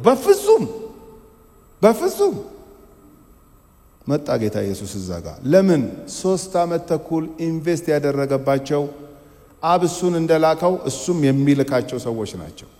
ዛሬ እንደዚህ መንከራታታቸውን አትመልከቱ። እነዚህ ደቀ መዛሙርት ዛሬ እንደዚህ ኮንፊውዝድ መሆናቸውን አትመልከቱ። there is time እሳት የሚሆኑበት። ይሄን ነው የሚያውቀው ጌታ። መጣና እዛ ባህሩ አጠገብ ቆመ። ደቀ መዛሙርቱ ግን ኢየሱስ መሆኑን አላወቁም። አያችሁ፣ ማርያም ኢየሱስ መሆኑን አላወቀች፣ መግደላዊት ማርያም። እነሱም አላወቁም። በጣም ይበዛዋል ይሄ። እንዴት ሊያውቁት ይችላሉ? እዚህ ይመጣል ብለው እንዴት ይገምታሉ? አላወቁም። ኢየሱስም ልጆች ሆይ፣ እቺ ራሱ በጣም ቅኔ ነች። ልጆች ናቸው እንዴ? yes ልጆች ናቸው። ልጆቹ ናቸው፣ ወንድሞቹ ናቸው። ባይገባቸውም እንኳን ማለት ነው። ልጆች ሆይ አንዳች የሚበላላችሁን አላቸው። የለንም ብለው መለሱለት ባጭር ቃል። ያልተመራ ሰው እንዴት ሊኖረው ይችላል? ጌታ መጥቶ ሲጠይቀው ዳተኛ ነው እኮ የሚሆነው። ጌታ ያልመራው ሰው ጌታ መጥቶ እጅሽ ላይ ምን ፍሬ አለ ሲልሽ ምንም ልታሳየው አትችልም። ምክንያቱም በጥብርያዶስ ምንም ቀጠሮ የላቸውም ከጌታ ጋር እነዚህ ሰዎች። አላችሁ አላችሁ፣ የለንም። እርሱም መረቡን በታንኳይቱ በስተቀኝ ጣሉት ታገኙም አላችሁ አላቸው። ስለዚህ ጣሉት። በዚህም ጊዜ ከዓሣው ብዛት የተነሳ ሊጎትቱት አቃታቸው። በጣም የሚገርመኝ ነገር ምን አይነት ኦቢዲየንስ ነው ይሄ! በስተቀኝ በኩል ጣሉት ማለት እንደው ሰው የሚቀናው በቀኝ አይደል እንዴ?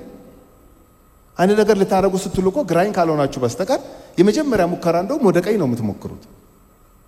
ያዘዛቸው ትእዛዝ ሲሊ ነው የሚመስለው። ልጆች የሚበላላችሁን የለንም። ኦኬ መረባችሁን አምጡት። እሺ በቀኝ በኩል ጣሉት። በቀኝ ትቀልዳለህ አለ ማለታቸው። ኦቢዲየንስ ማለት የሚገርማችሁ ትልቅ የብሌሲንግ በር የሚከፍት ነገር ማለት መታዘዝ ነው። ትልቅ በረከት ነው የምታገኙት በቃ በመታዘዝ ውስጥ ማለት ነው።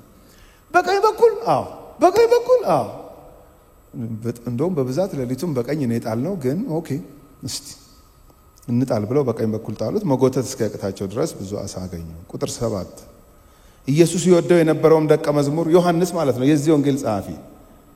ከሌሎቹ በተለየ ኢየሱስ ያቀርበው ይወደው ነበር ዮሐንስን። የት ነው ያለው? ዮሐንስ 13 ላይ ከናንተ አንዱ አሳልፎ ይሰጠኛል ሲል ስለ ይሁዳ ሲናገር ደረቱ ጋር ተጠግቶ ማን ነው ብሎ የጠየቀው ዮሐንስ ነው። ስለዚህ እዚህ ጋር በጣም ሀምብሎ ነው ሲጽፍታ ያላችሁ። ኢየሱስ ይወደው የነበረው ደቀ መዝሙር ነው እንጂ ያለው ኢየሱስ ይወደኝ የነበርኩት ደቀ መዝሙር እንኳን አላለ። እንደ አውትሳይደር ሆኖ ነው የሚያወራው። የሆነ አንድ ኢየሱስ የሚወደው ደቀ መዝሙር ወላና እሱኛው ዮሐንስ ማለት ነው የነበረው ደቀ መዝሙር ጴጥሮስን ጌታ እኮ ነው አለው ይላል። ለጓደኝነት ታውቃላችሁ ጴጥሮስና ዮሐንስ ናቸው ጓደኛሞች። ለወንድምነት ዮሐንስና ያዕቆብ እንድሪያስና ጴጥሮስ ናቸው ወንድማማች። ግን አንዳንዴ ከወንድም ጋር አይደለም ጓደኛ የምትሆኑት ከሌላው ሰው ጋር። ስለዚህ በወንጌል ስመለከታችሁ ቤስት ፍሬንድ የነበሩት ጴጥሮስና ዮሐንስ ናቸው። ካራክተራቸው ይመሳሰላሉ፣ እዛና እዛ ናቸው። ታዲያ እንዴት አብረው ቀጠሉ? ግሬስ ጸጋ እኮ እንዴት ኦፕሬት እንደሚያደርግ እኮ ትገረማላችሁ። በሰው ህይወት ውስጥ ይሸከማታል ያላላችሁትን ሚስቱን ተሸክሞ ካያችሁ አንድ ሰው ግሬስ ነው። የተሸከመ ሰው አለ ማለት ነው እዛ አካባቢ። ያው ለሚስትም እንደዛው ማለት ለባለም እንደዛው ማለት ነው።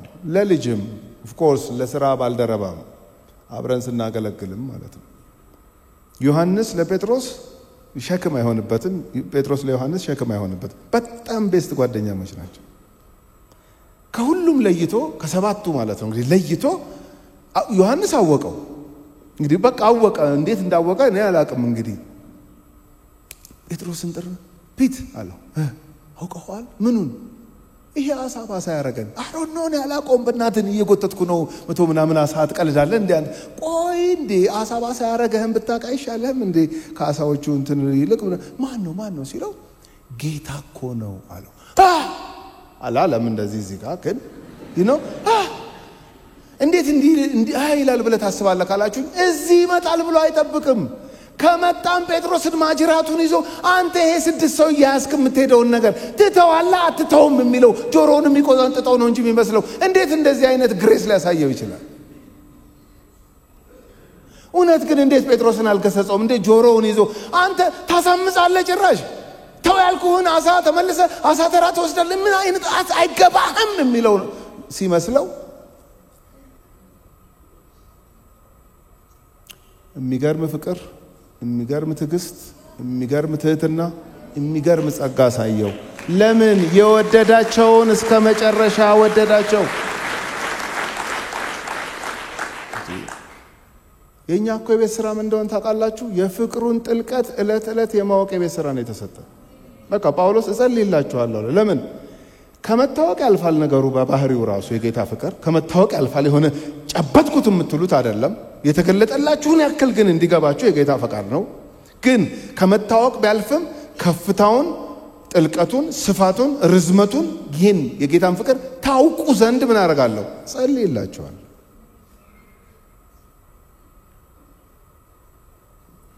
እሱ ራሱ የጌታን ፍቅር በህይወቱ ኤክስፒሪየንስ ያደረገ ሰው ስለሆነ ነው ጳውሎስ በተደጋጋሚ ስለ ጌታ ፍቅር የሚናገር። እንዴት ቤተክርስቲያን አፍራሽ ቤተክርስቲያን ተካይ ያደረገ አይደለም የጌታ ፍቅር? ልክደው ይችላልው? አልችልም። ማንም ምንም ቢል እኔ ያውቀዋለሁ ጌታን አለ ጴጥሮስ። እኔ ያውቀዋለሁ። አሁን እዚህ ቦታ ላይ ተመልከቱ። ጴጥሮስ ይገስጸኛል ብሎ ሲጠብቅ ኖ ሊገስጸው አይደለም የመጣው፣ ኮሚሽን ሊያረጋው። አባቴ እኔን እንደላከኝ እኔ ደግሞ ምን አረጋችኋለሁ? ልካቸው። ግን እኮ ሚስፕሌስድ ሆነዋል። ይሁንዋ ሲጨንቃቸው ነው እዚህ ውስጥ የገቡት። አያችሁ፣ ጨነቃቸው። በፊት ግርግር ተከትለን አብረን ነው በልተን አብረን ነው ጠጥተን ይሄ በሳምንት አንዴ እንዴት ይዘለቃል ብለው ስጋት ይዟቸው እኮ እንዴት ይፈረድባቸዋል እነዚህ ደቀ መዛሙርት? አውቀዋል አሉ። አላወቁት። ጌታ እኮ ነው። እዚህ መጣ ፌል አርጌ፣ ክብር ለጌታ ይሁን፣ ወድቄ ተበላሽቶብኝ ተሳስቶብኝ። ለዚህ እኮ ነው አንዳንድ ሰው ባካረኩ ይላል ከጌታ ቤት ማን ባካረኩ ይላል፣ ግን እየጠጣ ያለቅሳል። የሚገርማችሁ ለምን? ድሮ እኮ እንደ አድቬንቸር ነበር የሚቆጥረው። እዚህ ሰፈር ያለሽ እያንዳንድሽ ዋጋሽን ታገኛለሽ። ደግሞ እኔ የሁሉም ሰካራም አንድ አይነት ቋንቋ ይገርመኛል። ሁሉም ዋጋሽን ታገኛለሽ ነው የሚለው። ማን ዋጋው እንደሚያገኝ እኔ አላውቅም። ብቻ እያንዳንድሽ ዋጋሽን ታገኝ እንደዚህ እያለ የሚገባው ሰውዬ እስቲ አንዴ የጌታ ፍቅር ይንካው። እየጠጣ ያለቅሳል። ለምን? እዛ ውስጥ የጌታ ፍቅር ስለሚነካው። ጴጥሮስ አሁን እዚህ ጋር ፌል ያደረገ ሰው፣ ይዞ የወጣውን ግሩፕ ሁሉ ፌል እንዲያደርጉ ምክንያት የሆነ ሰው። ኢየሱስ ሲነጋ ባህሩ አጠገብ ቆሟል መጥቶ። ለቅሶ ማታ ቢሆንም ጠዋት ደስታ ይሆናል ማለት ይሄ ነው። ክብር ለእግዚአብሔር ይሁን። ጨለማ ብቻ አይደለም ህይወት፣ ሌሊት ብቻ አይደለም፣ ለቅሶ ብቻ አይደለም፣ ሳቅም አለው ጌታ። ክብር ለጌታ ይሁን።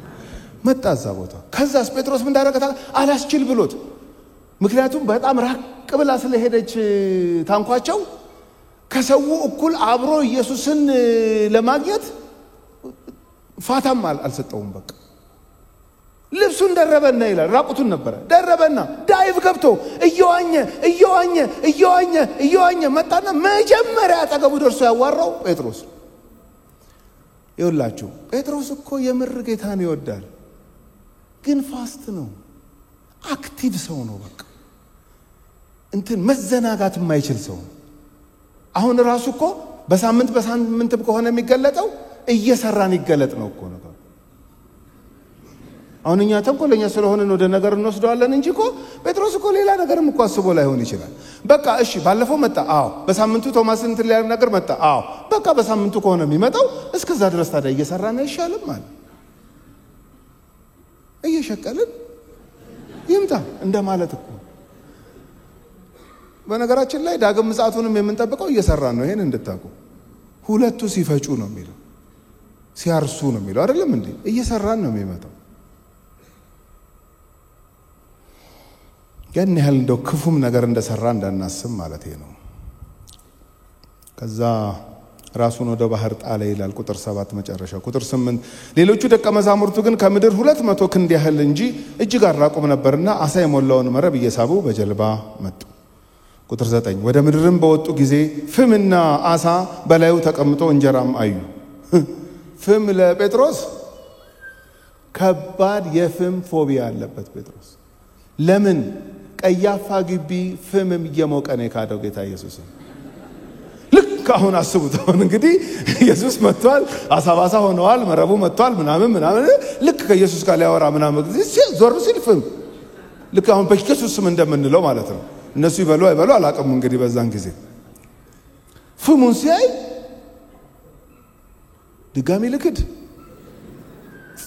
ድጋሚ አይክድም።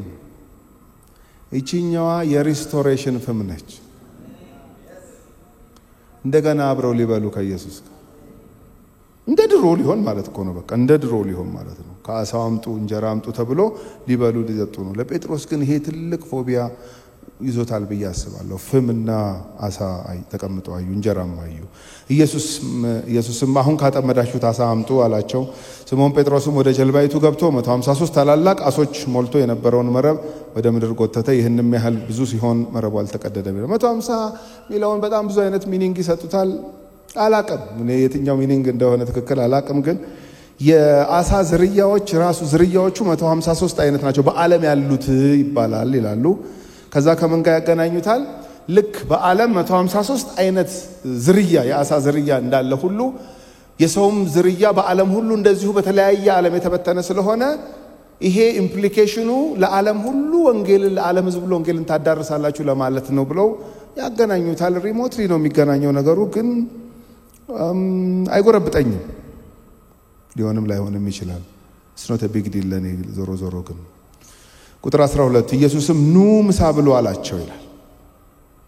ሪስቶሬሽን አብሮ መብላት የአይደንቲፊኬሽን ምልክት ነው በእነሱ ኮንቴክስት ማለት ነው። ራእይ ምዕራፍ 3 ላይ ማንም ድምፄን ቢሰማ አንኳኳለሁ አለ። ድምፄን ቢሰማ በሩን ቢከፍትልኝ ከሱ ጋር ምን አደርጋለሁ? ራት እበላለሁ። የፌሎሺፕ ሪስቶሬሽን ነው። አያችሁ አሁን ብዙ ጊዜ እኛ ኢየሱስ ደክሞ አሳ ባጡበት ሌሊት መጣና አሳ ባሳ አረጋቸው ብላ አሳ ባሳ ላይ እንቆማለን። አሳ ባሳ ላይ አትቆሙ፣ ውረዱ። ታሪኩ ቀጥሏል፣ አልቆመም።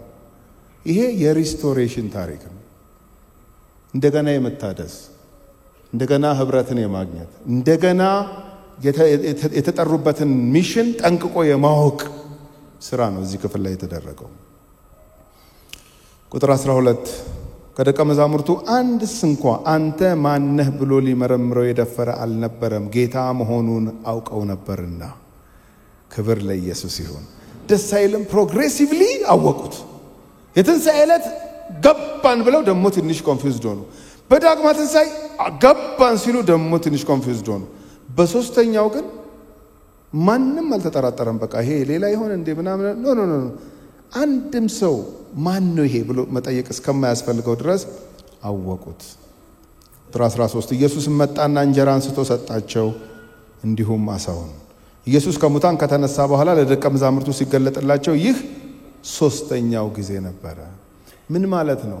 የምንከተለው ጌታ ዛሬ የሆነ መሰናክል ቢገጥመን፣ ዛሬ የሆነ ኮንፊውዥን ቢገጥመን አንተ ድሮም ብሎ የሚተወን ጌታ አይደለም። ለዘላለም አይተወንም። እሱ ኮንፊደንሳችን ነው። ይሄ ዛሬ አሁን ከዚህ ጉባኤ እያንዳንዱ ሰው ወደ ቤቱ ሲወጣ ኮንፊደንት ሆኖ እንዲወጣ ነው የምፈልገው። በማን? በጌታው።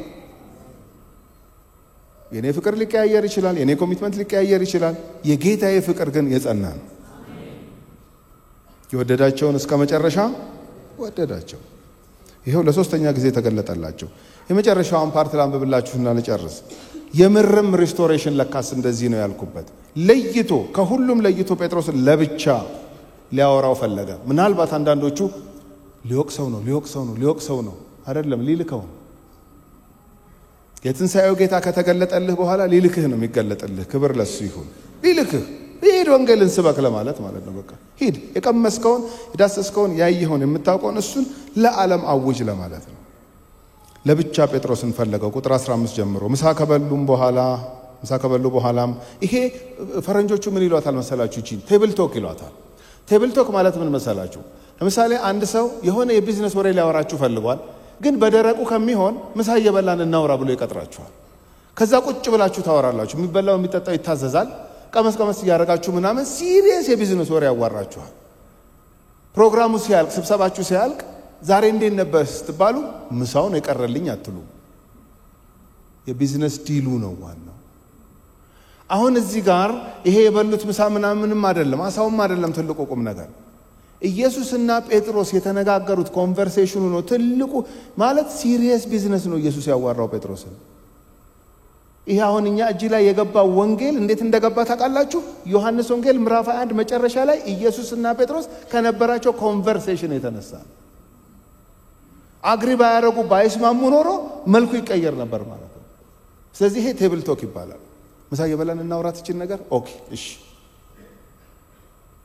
ና አለው ጴጥሮስን ለብቻ። ፈልግሃለሁ፣ ሲሪየስ ቢዝነስ አለኝ ካንተ ጋር ከኔ ጋር። አዎ ኦኬ እሺ ቀጥል። እሺ ጀመረ ኢየሱስ። ቁጥር 15 ምሳ ከበሉ በኋላም ኢየሱስ ስምዖን ጴጥሮስን የዮና ልጅ ስምዖን ሆይ። የዮና ልጅ ምን አመጣው? የዮና ልጅ እኮ የድሮ ስሙ ነው። ዮሐንስ ወንጌል ምዕራፍ 1 ላይ እኮ ያለ ነው። ዮሐንስ 1 ላይ ያለ ዮሐንስ 21 ላይ ይምጣ። የዮና ልጅ ይባላል ብሎ ሲተዋወቀው አይደል እንዴ? የእግዚአብሔር ልጅ ይባላል ብሎ የተዋወቀው ኢየሱስ እዛ አይደል እንዴ ስሙን የቀየረው? በቃ ጴጥሮስ ትባላለህ አሁን አንተ አይደል እንዴ ያለው። ለምን እንደዚህ እንደሚያደርግ ታውቃላችሁ?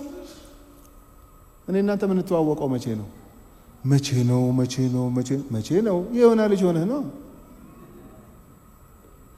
ወንድምህ እንድርያስ ያመጣህ እኮ ነው እናንተ ምን ተዋወቀው። ፊትህ ምን ይመስል ነበር አላለውም። ጥሩ ነው አንዳንዴ ስንረሳ እንደዚህ ሪማይንድ የሚያደርገን ሲኖር ጥሩ ነው። የቱ ጋር ነው መጀመሪያ የነካው? የቱ ጋር ነው መጀመሪያ ያገኘው? የቱ ጋር ነው ያዋራዎች መጀመሪያ እንደማለት እኮ። የዮና ልጅ ስምዖን ሆይ ከነዚህ ይልቅ ትወደኛለህን አለው። ከየቶቹ? በጣም አሻሚ ቃል ነው ይሄ። ኤኒ ታይም ብድግ እያደረክ ይዘህ ሄደህ አጠምድበታለሁ ብለህ የምትኩራራበትን መረብን ማለቱ ነው። አይ ዶንት ኖ። ከነዚህ ይልቅ ትወደኛለህ፣ ከተቀሩት ደቀ መዛሙርት በተሻለ መንገድ ትወደኛለህን ነው። አይ ዶንት ኖ። ከዚህ በፊት ከነዚህ ሁሉ በላይ ብሎ አልነበረም? እሱን ሜንሽን እያደረገለት ይሆን? ያን ያወራው አለ አሁን ከነዚህ ይልቅ የምትለይ ምናምን ነገር አለ እያለው ይሆን? አሮን እነሱ እኔን ከሚወዱበት ፍቅር በላይ ትወደኛለህ ነው እያለ ያለው። ዊ ዶንት ኖ። ዞሮ ግን ሶስቱም ቢሆን የተንቦራቀቀ አይነት ሚኒንግ ላይ ይዞን አይሄድም። ከየትኛውም ከመረቦቹም ይሁን ከፕሮፌሽንም ይሁን ከነሱም ይሁን እነሱ እኔን ከሚወዱበትም ፍቅር ይሁን ብቻ እቺን እንድትመልስልኝ ይፈልጋል። ከነዚህ ይልቅ ትወደኛለህን አለው። ከዚህ በፊት ቢሆን ምንድነው የሚመልሰው? እንዴታ ነበር የሚለው። እንዴታም ቀረች። ብዙ አለፋ በህይወቱ ብዙ አያ። በራስ መተማመን እንዴት ገደል ውስጥ እንደሚከት አወቃ። ምን ብሎ መለሰ? አዎን ጌታ ሆይ እንድወድህ አንተ ታውቃለህ። አንተ የምታውቀውን ተናገር ሲባል አንተ ታውቃለህ ይላል። ለምን? እኔ አውቃለሁ ብዙ ጣጣ መጣብኝ።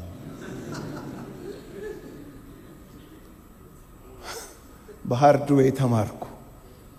ዕውቀት መስሎኝ እኔ አውቃለሁ፣ ስለዚህም እኔ አውቃለሁ፣ ስለዚህም እኔ አውቃለሁ ብዬ ስናገር ይሄው ኩምሽሽ ብዬ ቀረው። የሚያዋጣው ከዚህ በኋላ አንተ ታውቃለህ። ዋው ለውጥ ገርማል። አንተ ታውቃለህ አለው። ግልገሎቼን አሰማራ አለው ይላል። ለጴጥሮስ ሚኒስትሪ፣ ለጴጥሮስ ሚሽን yes ግልገሎቼን አሰማራ ማለት የእረኝነት ቋንቋ ነው እየተናገረ ያለው። 3 ቡራቡሬ በጎች አሉኝ እነሱን ይዘህ አሰማራ አይደለም።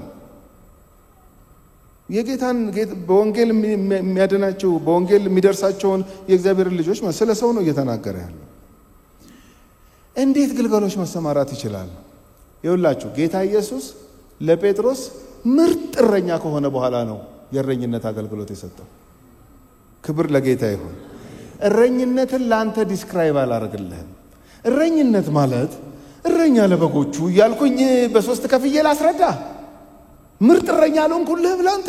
አረ በደንብ ስለ ካድክ በቃ አንተ ዞርበል ከዚህ ብያለሁ አላልከኝም። እረኛ ስለሆንኩ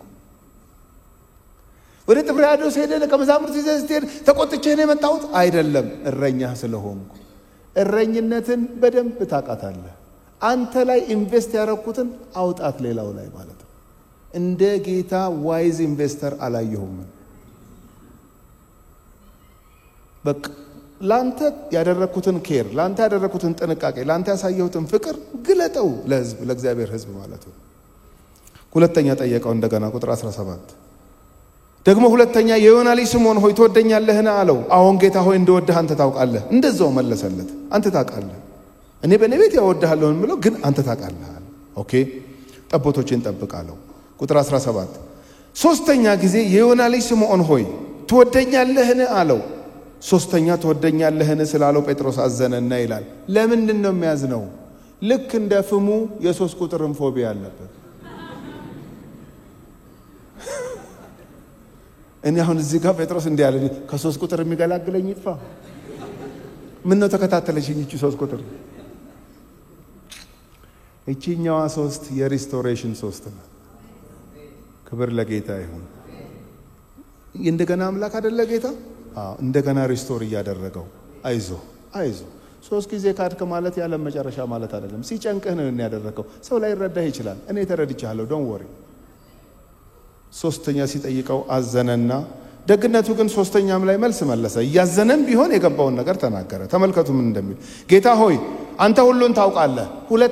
ሁለቱን ሲመልስ ይሄን ቃል አልተጠቀመም። ሶስተኛው ላይ አዲስ መገለጥ አመጣ። ምን አሁን አንተ ልውደድህ አልውደድህ ምናምን ቀርቶ ሁሉን ታውቃለህ እንዴ? አንተ እኮ ሁሉን ታውቃለህ። ይሄም ሌላ ፕሮግሬስ ነው። አንተ ሁሉን ታውቃለህ። እንድወድህ አንተ ታውቃለህ። እኔ አንተን መውደድ አለመውደዴን ሁሉን ታውቃለህ ሲለው ቴንኪው ጥሩ መገለጥ ውስጥ እየገባህ ነው አለና ራስህ በተናገርከው መሰረት ሁሉን ታውቃለህ አይደል ያልከኝ? የስ ሁሉን አውቃለሁ። የሌላውን እንተውና ስላንተ የማውቀውን ልንገርህ አለው። በገዛችሁ ተናግሮ እኮ አንተ ሁሉን ታውቃለህ ሲለው ኦኬ ከሁሉ ዕውቀቴ ውስጥ ትንሿን ስላንተ ማቃተን ልንገርህ አለው። ኦኬ ተናገር እሺ። ኢየሱስም በጎቼን አሰማራ። እውነት እልሃለሁ አንተ ጎልማሳ ሳለህ ወገብህን በገዛ ራስህ ታጥቀህ ወደምትወደው ትሄድ ነበር። ጎልማሳ ሳለህ ማለት እስከዛ ጊዜ ያለውን እድሜውን ቆጥሮ ማለት ነው። ወገብህን ታጥቀህ ወደምትፈልገው ትሄዳለህ። ልክ አሁን ጥብርያዶስ እንሂድ ብለህ 6ቱን ይዘህ እንደሄድከው ትሄዳለህ። ይሄ እስካሁኑ ነው። ነገር ግን በሸመገልህ ጊዜ አለው ራሱ ሁሉን ታውቃለህ ብለው እኮ በሸመገልህ ጊዜ አለው። በአንድ በኩልም ደስ ይላል። ለምን ደስ ይላል? ቢያንስ ጴጥሮስ አንድ ነገር አረጋግጧል። ምን እርሊ እንደማይሞት አውቋል። በገዛ እጁ እኮ ተናግሮ ነው አንተ ሁሉን ታውቃለህ ሲለው ሁሉን አዋቂው ነገረው። በሸመገልህ ጊዜ ለዚህ እኮ ነው ሄሮድስ እስር ቤት ከቶት ነበር። ሐዋርያ ሥራ ምዕራፍ 12 ላይ በሁለት ጠባቂ እኮ ነው የታሰረው። ለምን? ከዚህ በፊት ልምድ አለው ወጥቷል። ሐዋርያ ሥራ ምዕራፍ 5 ላይ ወጥቷል። ስለዚህ ምዕራፍ 12 ላይ ሲታሰር ይሄ ልምድ አለው ተባለ። ልምድ አለው አንድ ጠባቂ አይበቃም 2 ይሁን ተባለ። እሺ እንደውም ከውጭም እንደዚህ ጠባቂ ይደረግ። እሺ ጠባቂዎቹ በቃ ያው ጓደኛ ያዕቆብ ተገሏል፣ ንጉሱ ደግሞ አይሁድ ደስ እንዳለው ስላየ ደግሞ አንተን ይገልሃል ምናምን ነገ እኮ ነው የምትሞተው ሲሉት አቦልተኛበት ብሎ ለጥ አንተ ነገ እኮ ነው የምትሞተው ማን ስላለ ነው የምሞተው ሸምግዬ እንደምሞት ተነግሮኛል ክብር ለጌታ ይሁን ለጥ ነገ ትሞታለህ ተብሎ ሰው እንዴት ይተኛል ጌታውን ተማምኖ ነው ሄሮድስ እንደለመደው ያዕቆብን እንደገደለ ይሄንንም early days ገለዋለሁ ብሎ ሲጠብቅ ጭራሽ ሰውየው ነው የሞተው በዛ ታሪክ ውስጥ ታውቃላችሁ ራሱ ገላለሁ ያለው ሄሮድስ ነው የሞተው በውርደት ሞት ማለት ነው መልአክ መጥቶ ጴጥሮስን ከእስር ቤት ምን አደረገው አወጣው ለምን እቺ ቃል ተፈጸም ዘንድ ሸምግሎ ነው የሚመጣው ጴጥሮስ በሸመገልህ ጊዜ እጆችህን ተዘረጋለህ አለ ምንድነው እጅ መዘርጋት ተሰቀላለህ ማለት ነው ሚኒንጉ ያለ ፈቃድህ እጅህን ያዘረጋዋል ማለት ነው የቤተክርስቲያን ታሪክ ይሄንን ነው የሚናገረው ጴጥሮስ ተሰቅሎ እንደሞተ ነው የቤተክርስቲያን ታሪክ እንደውም እንደ ጌታዬ ሳይሆን ተዘቅዝቄ ልሰቀል ብሎ ተዘቅዝቆ እንደተሰቀለ ታሪክ ይናገራል መጽሐፍ ቅዱስ ውስጥ አታገኙም ይሄንን ግን ይሄ እጅህን ተዘረጋለህ ከሞቱ ጋር እንዴት ይገናኛል ጨርሰን እናንብባ ራሱ ኢየሱስ እኮ ተረጎመው ይሄንን እጆችህን ተዘረጋለህ ሌላውም ያስታጥቀሃል ወደማትወደውም ይወስድሃል እኔ ለረጅም ጊዜ የሚመስለኝ ጴጥሮስ ከማርጀቱ የተነሳ ቀበቶውን እንኳን ማሰራቅቶት አረ ተንዘላዘለ ሱሪ ተዋረድኩኝ ኧረ እባካችሁ አስታጥቁኝ የሚል ነበር የሚመስለኝ እንደው የጥድፍ ተጣድፎ መተርጎም እኮ አደጋው ይሄ ነው ስለ ሱሪ ስለ መልበስ እኮ አይደለም የሚናገረው በምን አወቅ ይሄው ቁጥር 19 በምን አይነት ሞት እግዚአብሔርን ያከብር ዘንድ እንዳለው ሲያመለክት ይህን አለ አንድ ቁጥር ማንበብ አቅቶኝ ሰው አንድ ቁጥር ማንበብ አቅቶት ሱሪው ተንዘላዝሎ ብሎ ይተረጉማል እንዴ ሱሪው ተንዘላዝሎ አይደለም የሚለው ከርጅና የተነሳ ራሱን ተከር ማድረግ አቅተዋል ማለት አይደለም ወደማትወደው ይወስዱሃል ማለት እጅህን ትዘረጋለህ ይሰቅሉሃል ማለት ሞቱን ነው የሚናገረው ስለዚህ ሞት ነገረው አማማትህ እንደዚህ ነው ብሎ ነገረው ዮሐንስ በጣም አሜዚንግ ሰው ነው ከዚህ በኋላ የተናገረው ላምብላችሁና ለጨርስ ለምንድነው አሜዚንግ ነው የምትለው ካላችሁኝ የነበራቸውን ፊሊንግ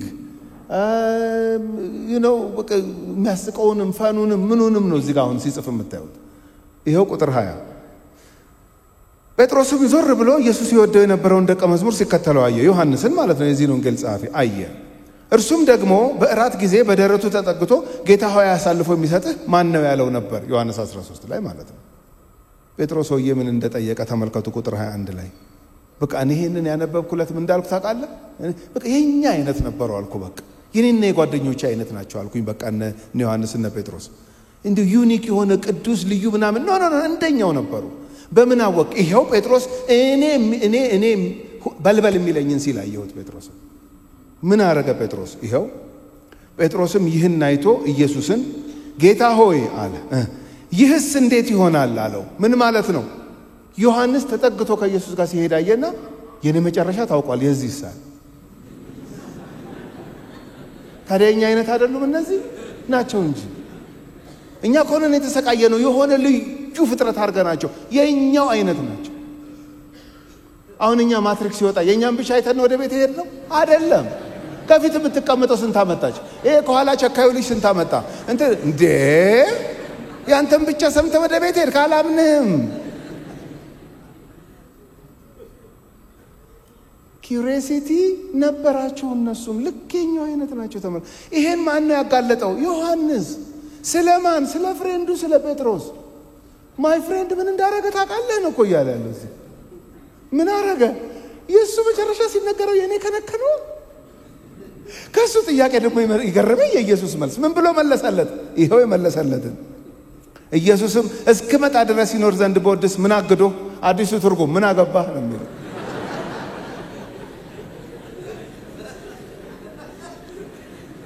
ኦ ማይ ጉድነስ እንደዚህ ነበር የሚያወሩት በቃ እንደዚህ ነበር የሚያወሩት እኛ ኮረን የተሰቃየ ነው እኮ አሁን ተነስተን እኮ የሆነ ሱፐር እንትን ለመሆን ነው be yourself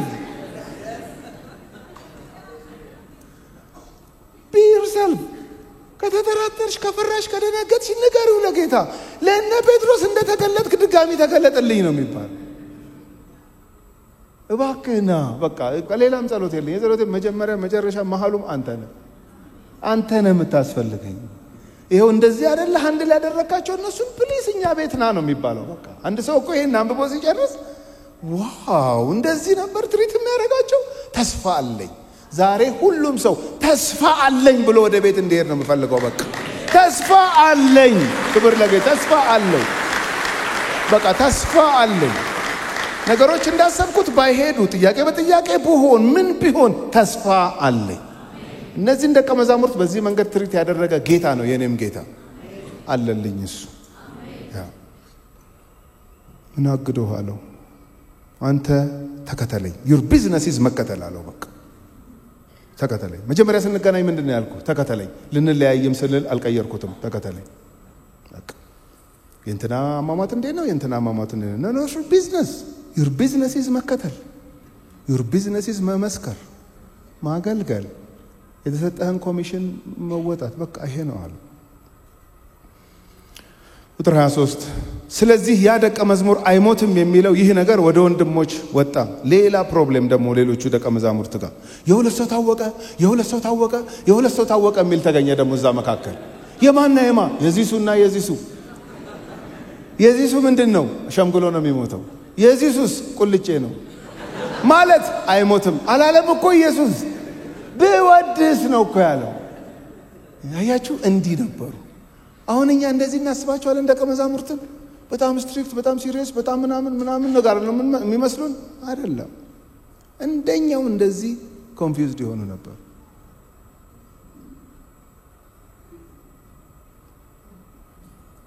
ኢየሱስ እስከመጣ ድረስ ይኖር ዘንድ በወድስ ምን አግዶህ አለው እንጂ አይሞትም አላለው ኦፍ ኮርስ ዮሐንስማ ሞቷል ዮሐንስ ባይሞትማ ሁላችንም ትኬት እየቆረጥን ሄደን እናየው ነበር እስካሁን ድረስ ኢየሩሳሌም አካባቢ ቢኖር ኖሮ ስለሞተን የመጨረሻውን አንብቤ ልጨርስ ስለነዚህም የመሰከረ ይህንንም ጽፎ ያለ ይህ ደቀ መዝሙር ነው ምስክሩም እውነት እንደሆነ እናውቃለን ቁጥር 25 ኢየሱስም ያደረገው ብዙ ሌላ ነገር ደግሞ አለ ሁሉ በእያንዳንዱ ቢጻፍ ለተጻፉት መጽሐፍት ዓለም ራሱ ባልበቃቸውም ይመስለኛል የሚጠቅመንን መንፈስ ቅዱስ በአራቱ ወንጌል ጸሐፊዎች እንዲጽፉ አድርጎ በእጃችን አድርሶልናል እቺን ጥቅስ ይዞ አንዳንድ ሰው እዚህ ውስጥ የሌለ ኢየሱስ ያደረገው ነገር አለ ብሎ ሌላ መጽሐፍትን ለመቀበል ምናምን እንደ ቀዳዳ ሲጠቀምባት እንመለከታለን ማይ ብራዘር እዚህ ውስጥ ያለውን ካላመንክ ስለተጨመረ አታምንም ለማመን ከበቂ በላይ ነው ሪከርድ ያደረጉልን አራቱ የወንጌል ጸሐፊዎች ክብር ለኢየሱስ ይሁን እና ምንድነው ዛሬ ልትለን የመጣኸው ዳግማ ትንሣኤ እንኳን ለዳግማ ትንሣኤ ያደረሳችሁ ነው ዳግማ ትንሣኤ ምንድነው ኢየሱስ ድጋሚ የተገለጠበት ከዛስ እንደገና ሶስተኛ የተገለጠበት ያንተ ጌታ ራሱን የሚገልጥ ጌታ ነው አያችሁ የኛ ጌታ ባህሪው ይሄ ነው በቃ ራሱን እንዳስፈላጊነቱ ላለህበት ሲቹዌሽን የሚገልጥ ጌታ ነው ይሄ ትልቅ ኮንፊደንስ ትልቅ ተስፋ ሊሰጠን ይገባል እንጸልይ ሁላችንም